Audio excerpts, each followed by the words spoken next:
Hey guys what's up. तो आज हम एक्चुअली पढ़ रहे हैं contingency slash situational approach to management. ठीक है, ये एक और मैनेजमेंट का टॉपिक है, ये एक और थ्योरी है जो आपकी सिस्टम थ्योरी के बाद आती है। कन्वेंशनल थ्योरी है, रीसेंट है। ये मोस्ट प्रोबेबली सबसे लास्ट है आई थिंक जिस बुक से हम पढ़ रहे हैं उसमें। ठीक है, तो अब इसमें क्या है, लेट्स स्टडी। अब तक जो हमने पढ़ी है जितनी भी थ्योरीज, उसमें क्या था कि मैनेजमेंट में ये होना चाहिए, ये होना चाहिए।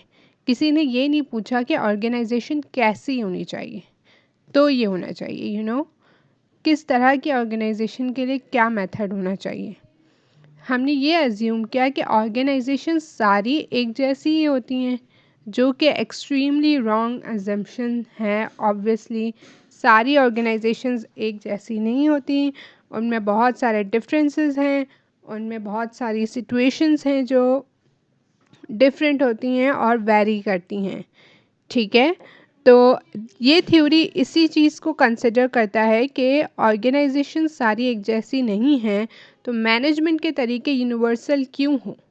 हम सिर्फ एक ही तरीका क्यों कह रहे हैं कि ये हर ऑर्गेनाइजेशन पे चलेगा। हम वो डिफरेंसेस क्यों नहीं देख रहे, हम उन चीज़ों को क्यों नहीं सॉर्ट आउट कर रहे, राइट।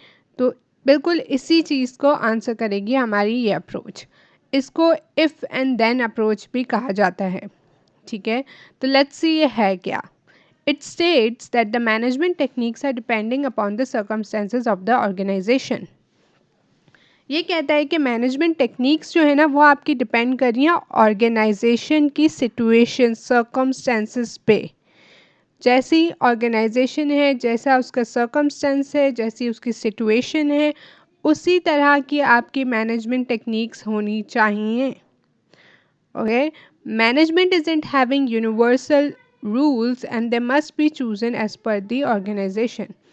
मैनेजमेंट कोई यूनिवर्सल रूल्स नहीं रखती, और जो मैनेजमेंट है वो इस हिसाब से ही देखनी चाहिए, चूज़ करनी चाहिए जिस हिसाब से आपकी ऑर्गेनाइजेशन है।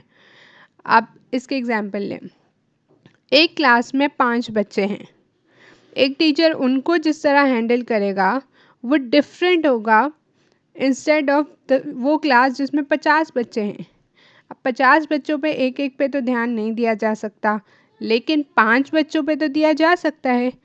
तो दोनों टीचर्स का पढ़ाने का हैंडल करने का तरीका डिफरेंट होगा, राइट। इसी तरह ऑर्गेनाइजेशन भी बहुत चीज़ों में डिफरेंट हैं, तो उनको मैनेज करने का तरीका भी डिफरेंट होना चाहिए। ठीक है, अब एक ऑर्गेनाइजेशन में बहुत सारे डिफरेंसेस हो सकते हैं।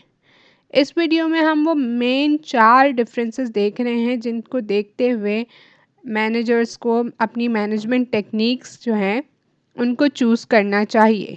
ठीक है, ये मेजर हैं। वैसे अगर आप डिफरेंसेस देखने लगें ऑर्गेनाइजेशन में तो बहुत सारे हो सकते हैं। ओके, तो लेट्स सी। ऑर्गेनाइजेशंस में वेरी इन साइज। जैसे कि मैंने कहा कि 5 क्लास के बच्चे, और सॉरी, एक क्लास जिसमें 5 बच्चे हैं और एक क्लास जिसमें 50 बच्चे हैं, उनका डिफरेंस होगा। एक टीचर उनको डिफरेंट तरीके से संभालेगा। इसी तरह एक ऑर्गेनाइजेशन जिसमें 20 एम्प्लॉय हैं और एक ऑर्गेनाइजेशन जिसमें 20,000 एम्प्लॉयज़ हैं, उनमें भी एक डिफरेंस होगा।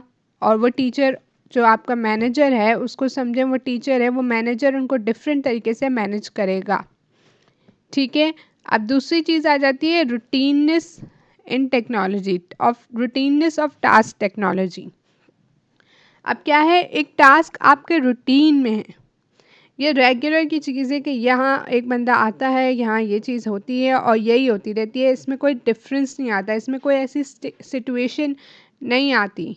ठीक है, कभी कभी आ सकती है लेकिन रेगुलर की बात हो रही है, तो इसमें कोई फ्लेक्सिबिलिटी नहीं चाहिए कि इंसान को सोचना नहीं पड़ता कि मैं ये टास्क कैसे करूँ। फैक्ट्री वर्कर्स, उनकी पोजीशन डिफाइंड होती हैं। क्यों? क्योंकि उनका टास्क जो है ऐसा नहीं होता कि वो रोज़ आके सोचे मैं इस तरीके से इस काम को करूं, उस तरीके से इस काम को करूं, राइट। लेकिन एक रिसर्च पर्सन, सही है, जो एक रिसर्च वर्कर है, उसको सोचना पड़ेगा। उसका काम रूटीन नहीं है, वो हर चीज़ को एक डिफरेंट, हर टास्क को एक डिफरेंट तरीके से लेगा। इसी तरह एक आईटी का बंदा है, उसके प्रोजेक्ट्स हैं, वो हर प्रोजेक्ट्स को एक डिफरेंट तरीके से हैंडल करेगा क्योंकि उसकी डिफरेंट रिक्वायरमेंट्स हैं। तो वो रूटीन वाला काम उनमें नहीं है। जब रूटीन वाला काम नहीं है तो उनको फ्लेक्सिबिलिटी चाहिए, उनको डिसीजन पावर चाहिए, उनको ज़्यादा इस तरह की वो अथॉरिटीज़ चाहिए जिससे वो अपना काम अपनी तरीके से बहुत अच्छे से कर सकें। लेकिन एक फैक्ट्री वर्कर को ये चीज़ें नहीं चाहिए क्योंकि उनका तो ये रूटीन टास्क है। वो रोज़ आते हैं, अपनी पोजीशंस पे खड़े होते हैं और मशीन रन करते हैं, अपना काम करते हैं और चले जाते हैं।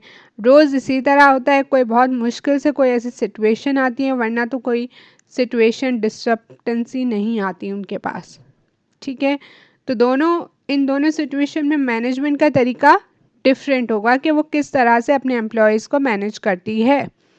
उसके बाद आता है इन्वायरमेंटल अनसर्टेनिटी। अनसर्टेनिटी क्या है कि आप जो है, आपका इन्वायरमेंट सर्टेन नहीं है, उसमें कभी भी कुछ भी हो सकता है। ठीक है, अब कुछ ऑर्गेनाइजेशंस पे इन अनसर्टेनिटीज़ का जो इम्पैक्ट है वो बहुत ज़्यादा होता है, कुछ पे कम होता है। अब जिन पे ज़्यादा होता है उनको एक डिफरेंट तरीके से मैनेजिंग रखनी होती है। फॉर एग्ज़ाम्पल अगर देखें, हमारी इकनॉमी चाहे बढ़ रही हो या कम हो रही हो, लोग खाना तो खाएंगे, तो they will buy vegetables, fruits and stuff like that. तो उन पे इस चीज़ का कम असर पड़ेगा। लेकिन अगर एक लग्जरियस ब्रांड है तो उसको ये चीज़ बहुत अच्छे से देखनी होगी कि आगे हमारी इकनॉमी कैसी आ रही है। क्योंकि जैसे ही अगर हमारी इकनॉमी में कंजम्पशन पावर वगैरह कम होगी और लोगों के पास पैसे नहीं होंगे तो वो उनसे चीज़ें नहीं खरीदेंगे।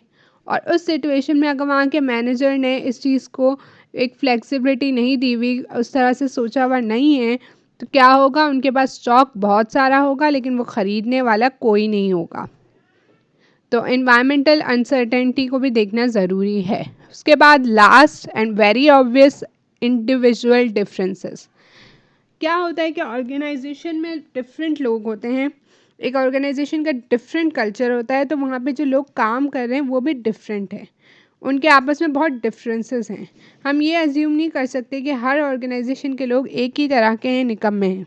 नहीं, किसी ऑर्गेनाइजेशन में निकम्मे होंगे तो वहाँ पे हमें स्ट्रिक्ट रूल्स एंड रेगुलेशंस रखनी होंगी। किसी पे बहुत फ्लेक्सिबल, खुद से काम करने वाले, बहुत प्रोएक्टिव होंगे तो वहाँ पे हमें उन्हें फ्लेक्सिबिलिटी देनी होगी। तो ये चीज़ें देखनी पड़ेंगी, उस हिसाब से मैनेजमेंट को अपनी टेक्निक्स चूज़ करनी चाहिए। ठीक है, तो that's pretty much it. These are the differences that are in organisation, और इनके हिसाब से ही हम अपना मैनेजमेंट टेक्निक्स जो हैं वो चूज़ करते हैं। This is if and then approach.